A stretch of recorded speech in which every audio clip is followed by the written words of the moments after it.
Aviation experts have begun a probe into a Singapore airline flight that experienced severe turbulence. With more on that, let's bring in travel expert Claire Newell. And Claire, as we were talking about earlier and what we know, the facts that one passenger died, more than 30 others were injured because of this severe turbulence. What more can you tell us about this type of turbulence? Yeah, what I can tell you is that turbulence are not uncommon, but these severe ones are very rare. And the images and the video that I've seen are just horrific. I mean, you've seen it as well. They're absolutely frightening. The whole incident, they're saying, took about 90 seconds, but the drop of 6,000 feet, so many people hit the roof that were not wearing seatbelts, and they will put a probe into this area, and they're going to be looking at real-time weather reports.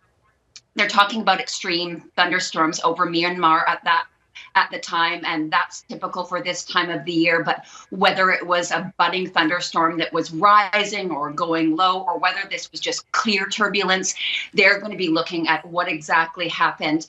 They'll probably speak to air traffic controllers in the area who would have spoken to other pilots who may have flown at that time or close to that time to see what had happened. But hopefully we can learn from this situation to potentially avoid, if there was a way to avoid these types of turbulence. But for us as passengers, what we can learn is that no matter what aircraft you are on, no matter how long your flight, if it's a 13-hour flight like this one or a half an hour flight, if at all possible, wear your seatbelt, even if it's loosely over your lap, because most of these injuries were from people who weren't wearing their seatbelt.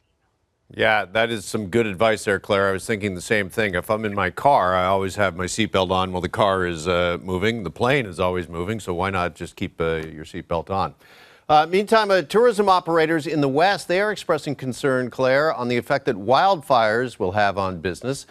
Do we know what impact the current wildfire situation will likely have on tourism and local businesses? Well, what we can tell you is that in years past, I live in BC and I think of the Okanagan, it just year after year has been hit. And they haven't got the tally for last year's impact, but we're talking about millions of dollars of lost revenue. And when you think about it, the knee-jerk reaction when you hear about a wildfire in an area is to immediately cancel. But the difficulty for people in planning is that it's the sporadic nature. You know, you can have smoke in one area and then the next day it's clear, but that smoke might be 1,000 kilometers away, affecting another area. And when you are traveling, especially internationally, you see Canada or BC or Alberta having smoke. You won't put a trip on the radar for yourself or plan a trip to that area. So it has massive impacts. It's kind of a domino effect. So if you have a trip planned, I always say, wait for real-time information. And here in BC, if people are driving up to the Okanagan, say from the Lower Mainland, they'll call. We suggest that they call ahead to find out exactly if their trip will be impacted. And what we often find is that tourism, hotels and businesses will have very good cancellation fees. So if you're able to go. But if you don't be looking at canceling 2 weeks ahead of time. Wait until much, much closer, because the impact is just devastating for Canadian businesses. Okay. Claire, we were talking about this earlier in the show about a flight that was forced to deplane after a passenger sitting in the emergency exit row refused to verbally agree to assist others in case of an emergency. How about we go over some of the rules and responsibilities if you sit in such a row? So I saw you, Carolyn, banging your head. I'm eye rolling. Like, it's just such a nightmare. Everyone having to deplane, the impact on all the passengers involved on that, they all relate.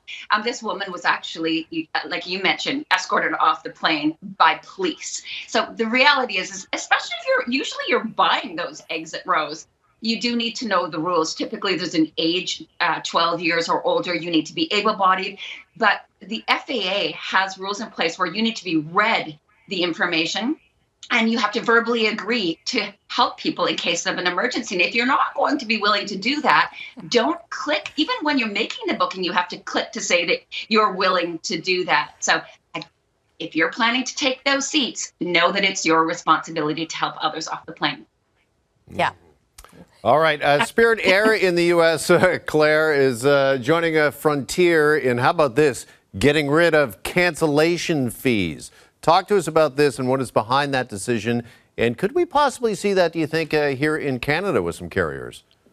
Well, to be clear, Frontier and Spirit are ultra low-cost carriers, so they are the last to come on board with this. Some of the major players in the U.S., including Delta, United American, they actually had this in place just during the pandemic because so many people had to cancel and change all of their flights.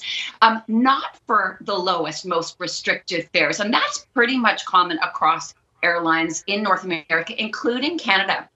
Our largest carriers, both WestJet and Air Canada, give people the option to buy usually anywhere between 3 and 5 different types of fare categories. The lowest will be the most restrictive. Always know that if you're usually paying the lowest amount, you won't be able to cancel or change without paying fees. But there are options for you to buy very flexible fares, including ones that will allow you to get a full refund up until the day before. So just look for that. Again, the most restrictive fares are going to be the cheapest. You pay a little more, you get the flexibility.